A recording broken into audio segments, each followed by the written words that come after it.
কিন্তু ঘড়ি পরে এখান থেকে তো কামালে। এই যে চুলটাকে 12টা বাজিয়ে আমি এখন এগুলো কিনছি, ভাবতে পারছো? একটা বরবাদ করছি আর একটা নিচ্ছি, কদিন পর টাক পড়ে যাবে।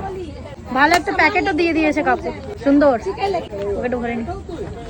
এই যে দুদিন আমি হেয়ার মডেল হিসাবে কাজ করলাম, 600 টাকা হলো। তার মধ্যে আজকে আমি শপিং করে করেই টাকাটা শেষ করে দিলাম। কিন্তু একদিকে আমার ভালোও লাগছে এটাই ভেবে যে এতদিন ধরে আমি অনেক মানুষের জন্য করে গেছি, কিন্তু তাদের কাছে কোনো নাম পাইনি। কিন্তু আজ আমি নিজের জন্য করছি, তাই একটা আলাদাই শান্তি লাগছে। যখন আমি অন্য কারোর জন্য ড্রেস কিনতাম না, তখন আমার মনে হতো একটু দামি কিনি, একটু এক্সপেন্সিভ কিনি। কিন্তু এখন আমি এই 200 টাকা দামের ড্রেস কিনেও আমি অনেক শান্তি পাচ্ছি আর অনেক খুশিও লাগছে। তাই আমি মেয়েদেরকে বলবো যে তোমরা তোমাদের প্রিয় মানুষের পিছনে এত টাকা ওয়েস্ট না করে নিজের জন্য কিছু করো, কাজে দেবে। নিজেকে কখনোই কষ্ট দিও না যে নিজে যেটা পড়ি, যেটা ইচ্ছা পড়ি, কিন্তু প্রিয় মানুষটাকে ভালো রাখতে হবে। এরকম একটা ভাবনা চিন্তা আমারও ছিল, কিন্তু এখন যখন নিজের যখন করছি না, তখন অনেকটাই ভালো লাগছে। যাই হোক, এখন প্রায় রাত 10টা 10 বেজে গেছে। সেই 2টো সময় বাড়ির থেকে বেরিয়েছি আর এখন যাচ্ছি বাড়ি। তো বাড়িতে যেতে যেতে অনেক কথা বলেছি,